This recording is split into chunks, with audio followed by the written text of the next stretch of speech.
మరుగున పడిపోతుంటే దేవుని నిజ మందిరం మెరుగుదిద్దుకుంటుంది మానవుని కట్టడం.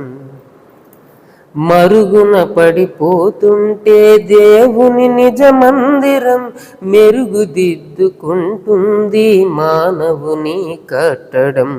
గుడి అంటే దైవ విద్య నేర్పేదయ్యా, మనిషిని మించిన దేవాలయమేదయ్యా. గుడి అంటే దైవ విద్య నేర్పేదయ్యా, మనిషిని మించిన దేవాలయమేదయ్యా.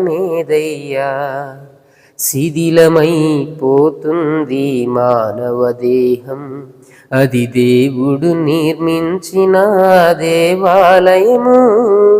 శిథిలమైపోతుంది మానవ దేహం, అది